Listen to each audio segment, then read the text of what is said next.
starving Fujoshi green tea gal, making ends meet by snatching BL from the very air? Welcome back to Dudes Aggressively Holding Hands with Other Dudes, the channel. Today I'm going to give a quick and dirty rundown of the BL hopefuls airing next in every season. Each handpicked morsel tailored specifically to your refined palate. Let's dig in.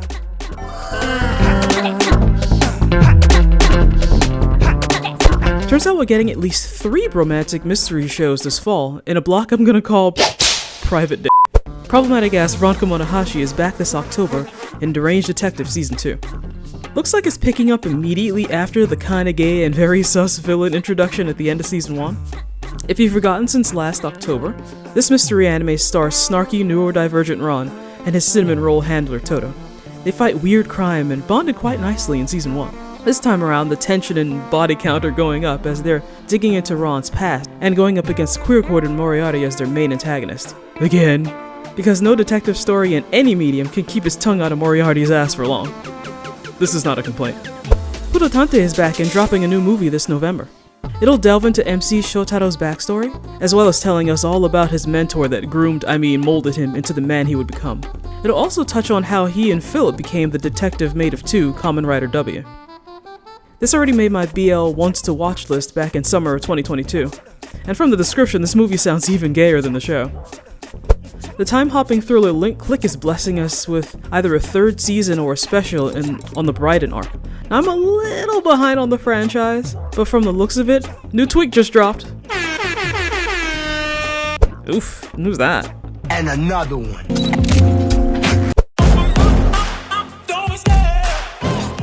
Noel is out here living his best edgelord life in the most notorious talker. He just wants to be a badass adventurer like his grandpa, but all his powers are in speech and support instead of combat. On your knees! Okay, not quite. MC uses his silver tongue to literally supercharge badasses with kind words.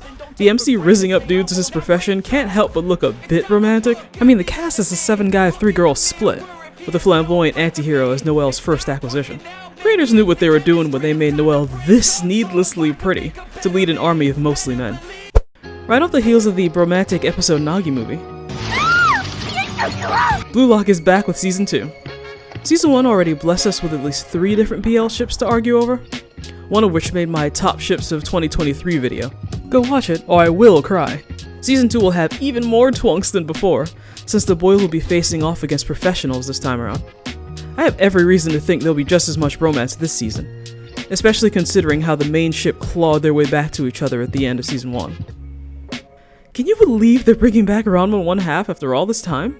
I glazed this anime in a few videos over the years because it was light years ahead of its time in how it embraced gender fluidity. If you didn't have a chance to catch this show in its heyday, it's about our titular MC Ranma living a wacky shenanigan-filled life after he and his dad are cursed to get new bodies when exposed to cold water. The original Ranma came out in the 90s, so I can only imagine how far they'll push the genderqueer envelope now that it's A, the woke or broke 2020s, and B, we have new words for what Ranma is going through. The BL kicks in when still mentally male Ranma gets sexually harassed by Kuno, the show's resident boy who doesn't know any better. And it's not long before Ranma starts having gay nightmares about him, and it gets harder and harder for him to tell him no. I love you. I've lost count how many times I've seen a man stuffed into a woman's body storyline that ended with him hitting on the male MC or vice versa. Or Movements of the Earth will absolutely shine next season with the unique setting of 15th century Poland. You know, back when people were tortured or burned at the stake for thinking too freely. Quiet!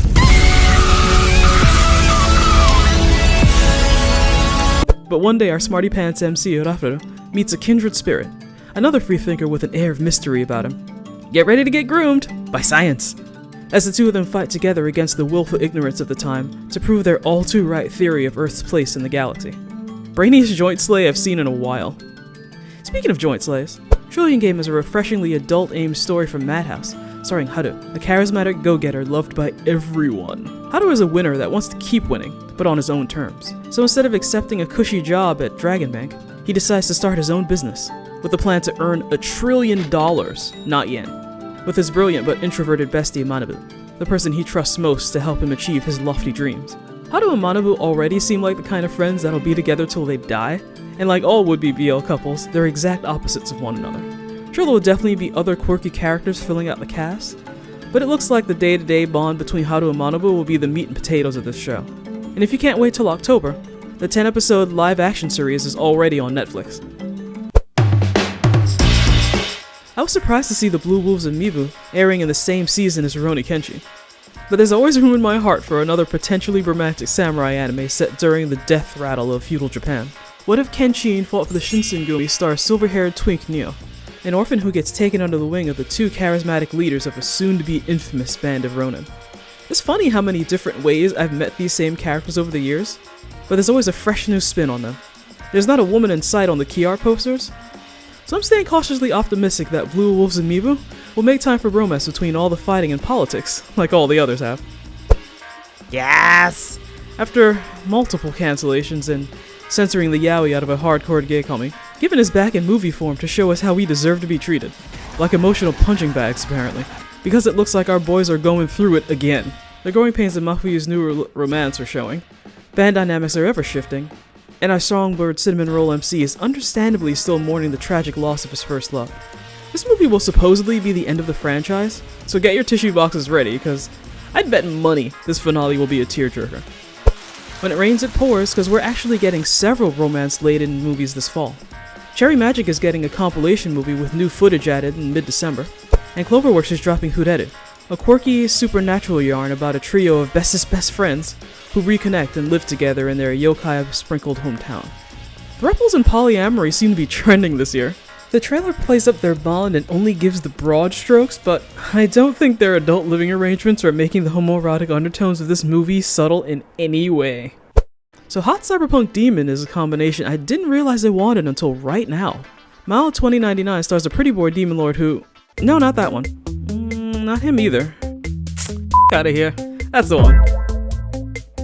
So Dream Daddy Demon Lord Veitoru is reborn and back on his bullshit after being defeated by this hottie 500 years ago. While Veitoru got his ass kicked into a coma, Graham was granted eternal youth. But without a villain to vanquish, he became forgotten and disillusioned with the world. He eventually falls asleep himself, only to be woken up at the same time as Veitoru. I've seen plenty of romantic demon-hero ships, where their fates are tied to each other across multiple lifetimes, and everything about Mao 2099 makes me think this is one to add to the pile. Oh yeah, that'll do nicely. Naturally, Haigakura's colorful 90% male poster art caught my eye immediately. Basic plot as a fantasy world used to be supported by 4 evil gods, but one day they just f***ing dipped, throwing the world out of whack. So it's up to our MC Ichigo and the candy-colored prick he keeps beefing with to recapture the gods and make the world great again. Not even sure what's going on in the poster here, or why his hand needed to be at crotch level. But even with a passing glance, Haigakura screams, "Fujos, come get your slap!" with yaoi bait written all over it. And the anti-chart description already says the male leads are in an abusive relationship. Instead of a traditional damsel in distress to be saved, it's the MC's dad, a tiger, forced to replace the delinquent gods that need some rescuing. Though the real antagonist of the show might be this pretty purple cat man. Either way, I'm 1000% here for it. Okay, so I think we can officially call this a new genre now. How Attended an All-Guys Mixer is the, count 'em, 3rd gender-bent BL-flavored love story to air this year. At a casual glance, All Guys Mixer looks like a BL rom-com with quirky boy-on-boy shenanigans. But now with the plausible deniability of, oh, it's really a girl in a suit, it's not gay, thrown in. The same excuse yaoi-hating weebs were using to watch all 12 episodes of Vampire Dorm a couple seasons ago. Anyways, All Guys Mixer is about a gaggle of guys who get invited to a casual group date, only to arrive to a table of dudes instead of the girls they were expecting. Hilarity ensues. But of course we find later those were girls but in drag, and let's not let a little thing like cross-dressing get in the way of a perfectly good situationship. I have a growing fondness for shows like these for being the cheekiest f*** you possible to homophobes, who are suddenly okay with the gayest looking shows airing, so long as one of the dudes is technically a girl somehow. This new I can't believe it's not BL type show is like a weirdly happy medium where both hetero and BL shippers can be satisfied. Pure genius. I was actually kinda late to the Beastars hype train, which sucks because this show has since proven its BL street cred again and again and again over 2 seasons. The way the turbulent on and off again Louis Legoshi ship runs circles around the one with Haru is definitely one of my favorite aspects of the show. Now that the final season is airing, Beastars might just make my best ships of 2024 list. So don't be like me. Do yourself a favor and watch this gem the same year Netflix drops it. Is It Wrong to Pick Up Girls in a Dungeon Season 5 of all things is the kind of anime that looks like it's got no goddamn business being here. But nothing ventured, nothing gained. Because I almost let the title and cover art distract me from the fact that this season has our silver-haired twink MC beset on all sides by cute dude animal hybrids. With one very demure and very mindful elf taking him under his wing to make him the best shonen protagonist he can be. I know DanMachi has and will continue to push the hetero subplot, but this is also from the same creator who worked on Wistoria, and seeing how openly romantic that show is, gives me hope for this one. After catching an episode or two, Hadi Fuedo was not the type of show you think I'd add to my BL Crumbs list. With several ikemen, a fluffle of bunny boys, and one show to add to the cast later, here we are. Because for some reason, these fanservice heavy shows aimed squarely at boys will paradoxically sneak in some of the gayest shit I've ever seen in anime that wasn't actual yaoi. And there's just something about the way this blonde dude bullies the teacher in A Terrified Teacher at Ghoul School that makes me want to check it out. Can't put my finger on it. And that is it for me. Which of these are you most looking forward to? Are there any BL-friendly anime I've missed? Tell me and others about it in the comments below. Thanks for watching, and feel free to check out my other channels. Bye for now!